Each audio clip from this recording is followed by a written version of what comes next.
potential is 70% of the entire CIS potential, and it clearly follows that Russia plays a determining role in this Commonwealth. A lot depends on Russia in integration processes in CIS. Many leaders have spoken about that, and many of them have hoped that Russia will work more consistently and more vigorously in all its government partners to integrate. That's why now that Russia is a chair, many are hoping that it will kickstart, give new life to cooperation. 2/3 of Industrial Council in CIS are headed by Russian representatives. CIS countries are convinced and and they have grounds for that. Russia and CIS has organizational and legal opportunities to give new thrust to cooperation, to move it forward. Leading the Executive Council, I would have to say that Russia has been quite active in the first 6 months of its chairmanship, but we would very much like Russia to achieve noticeable results by the end of its term. Today at the Economic Council, we talked about the need to sign the free trade area in CIS by the end of the year. Other important documents are being prepared, and they're all capable to strengthen our cooperation. I would like to wish Russia most sincerely, and I would like to wish you, Igor, because you are the national coordinator and the chairman of the council, would like to wish you luck, would like to wish you every success, we would want you to become an engine of business dialogue in CIS. Executive Committee will always be there to support you, not just you, but to support all our partners in the CIS in all their efforts to preserve, maintain, and strengthen our partnership. Hearing what Mr. Lebedev just said, I have nothing more to add as moderator. Now I'm giving the floor to Mr. Shuvalov, Vice Premier of the Russian Federation. Oh, you will have to say something. Dear friends, on the 5th of March, I had the honor to speak on behalf of the Russian Federation,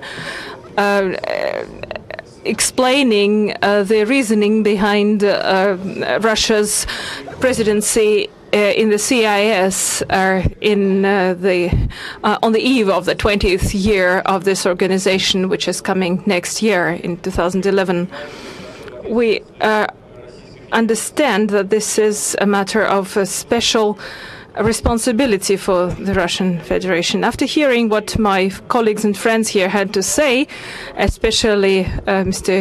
Yurgens, that my thanks go to you, I can say that there was nothing provocative in your statement. We discuss the same things ourselves. We pose the same questions ourselves, whether or not we do it within the framework of the Customs Union or the CIS. We are indeed going through a very difficult time, the time when the Customs Union is becoming a reality, and we are on the way to forming a single economic space. And active work in this project that we have been engaged in for these past 2 years have made me come to a number of important conclusions. And one of them is, to everything there is a season. Things happen in due time. If Russia is taking more than 15 years to join the WTO, and almost as many years have been taken up in trying to organize a customs union, it's also important that almost as this financial crisis struck, the three countries decided to intensify their integration. And that happened right before the negative trends in the global economy started developing.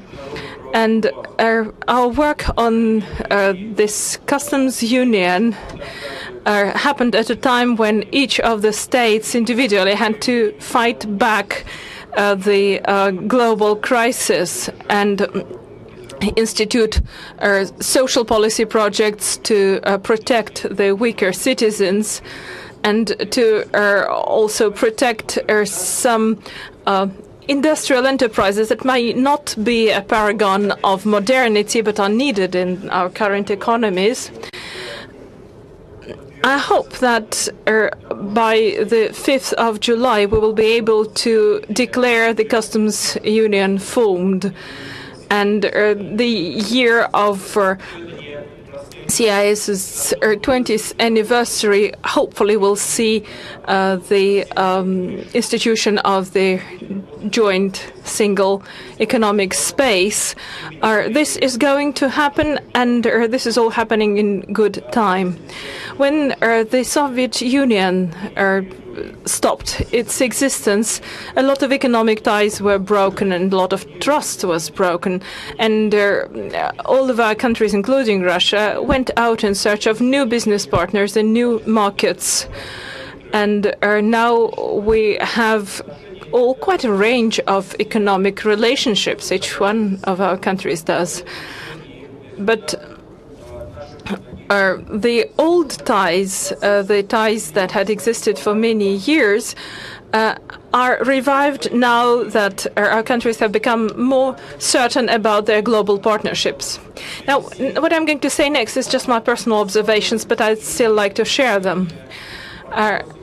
Even though partnership relations in the sphere of economics and trade with the European Union that Russia is building, as it's also building its ties with Umirzak and ASEAN, and as it engages in an active economic dialogue with the United States of America, Russia finds all these formats important, but nothing can be more important for Russia as the market of former Soviet Union countries.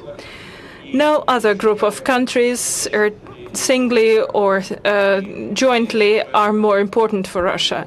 Whatever may come in the future, the old economic ties that were developed not just during the decades of Soviet power, but for centuries before that, are even more important and has even more potential for businesses' rapid and strong development.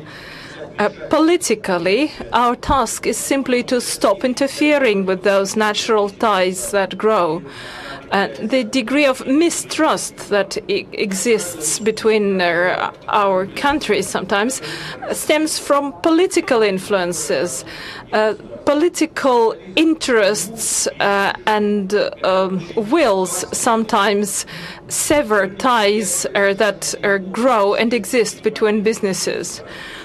Entrepreneurs from our countries are attracted to each other's markets because they sense great opportunities for CIS businesses in Russia and for Russian businesses in CIS countries. You can call it expansion, but it's a benign expansion. And I believe that business partnerships with CIS countries will be an opportunity to create business partnerships that would be able to compete with the European Union's strongest countries. Divided, we are not very strong, and admittedly Russia's is the strongest within the CIS, but united in partnerships, if we could indeed unite and if we could overcome all the political influences that attempt to sever these ties, as has happened in Russia's relations with Ukraine, Moldova, and other countries. United, we could have become so much stronger. It would be so important to let people in other CIS countries know that doing business with Russia makes them stronger and more prosperous. Oh, Mr. Shukeev, we're happy to welcome you. Please join us here. We've been expecting you.